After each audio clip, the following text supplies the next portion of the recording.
Alright, ladies and gentlemen, Fab's in the house and welcome back to the channel. Today I'm in the house with the Shirogorov Quantum Generation 2 here with me for a review, and we're gonna analyze the look, the sound and the feel of this bad boy. But hey, don't forget to like the video, subscribe to the channel, let me know in the comments down below what you guys think, and you know what, you can also check out fablades.com and at Fablades on Instagram. Look at this guy that is here. Classic Shirogorov box. Actually not really classic, this is a little bit taller than the usual Shirogorov box, but still it's the same black box. You got your quantum, you got your microfiber cloth, and you got your certificate of authenticity right over here. So guys, this is the new Quantum Generation 2. It is a gorgeous knife, really cool, really well made, and I mean guys, look at that. It's fantastic. So probably you know the Quantum already. This is the newest generation. Let's quickly check the size on this fella. 4" for the cutting edge and 5" for the handle, and overall is going to be 8.875 inches in length. Quickly, I want to show you, like for example, that's the Benchmade bug out and the mini bug out, just to show you how this guy is doing in size comparison with between these two fellas. And here you got, for example, Spyderco Paramilitary 2 and Spyderco Para 3. So it's yeah, it's a big boy. It's bigger than the Paramilitary 2. Here you got the TRM Atom and TRM Neutron for size comparison, just to give you an idea. These two pretty cool liner locks from TRM, and here another titanium frame lock from Chris Reeve Knives. You get to see the large Sebenza 21 and the small Sebenza 21. No contest, Quantum is a big boy for sure. Let me show you just another couple of gorgeous frame lock. Here is the Holt Bladework Spectre, and here you got the Holt Bladework Haptic. Yeah, it's a big boy for sure. And just another couple Shiro to give you an idea, because I mean that's the Neon NL, and this is going to be the F3 and S, which is pretty much the same size of that. So here is where the Quantum stands.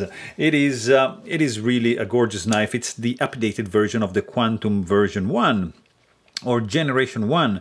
I like how they are now naming the generation. Also the 111 Generation 5 just came out, so you can keep track of the evolution of these models in a nice way, pretty straightforward way.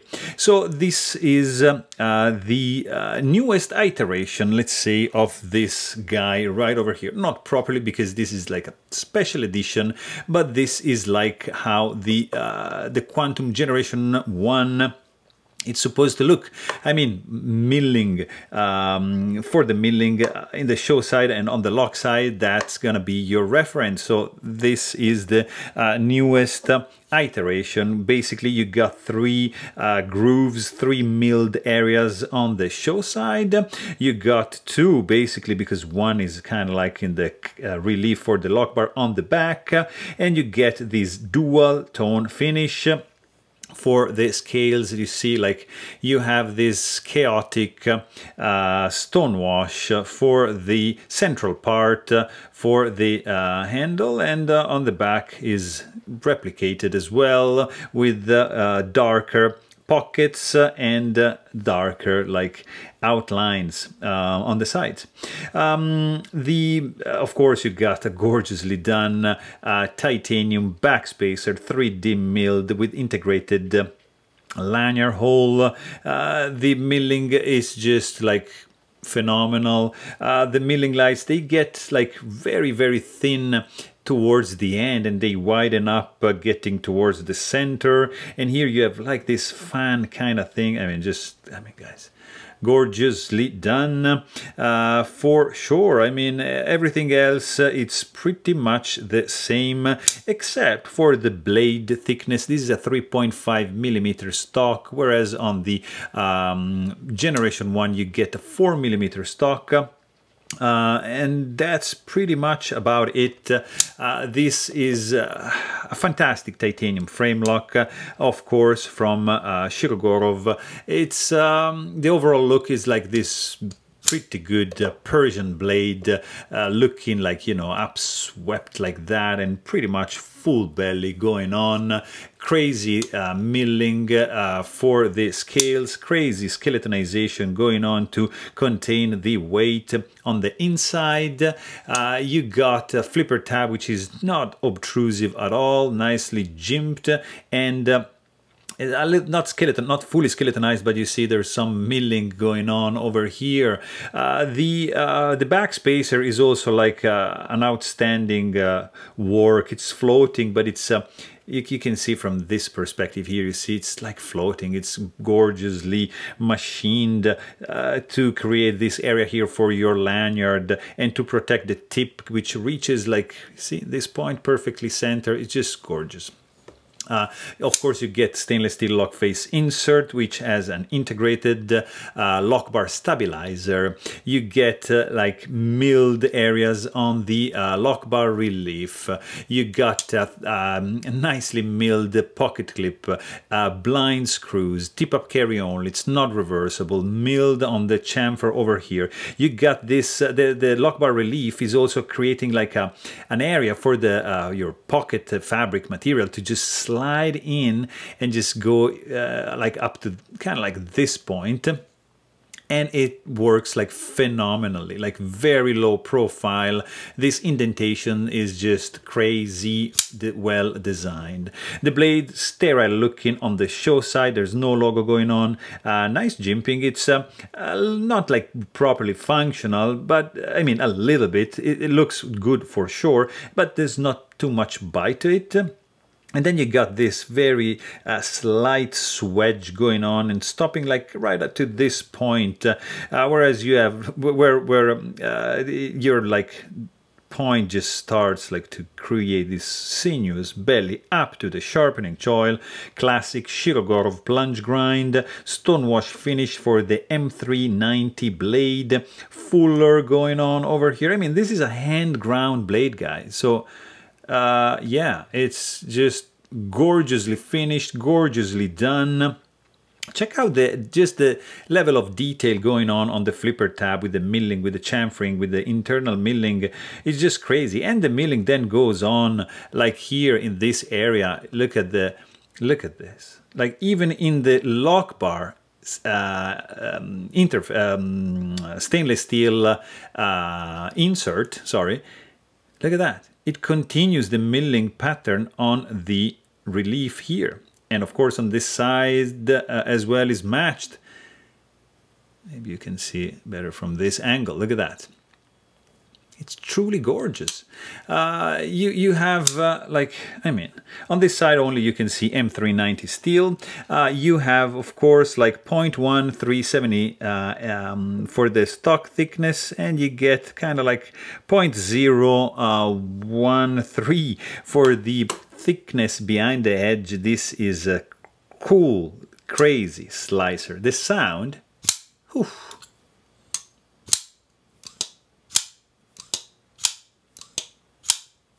I don't know, you tell me the sound. What? This is amazing. It's a great, great sound.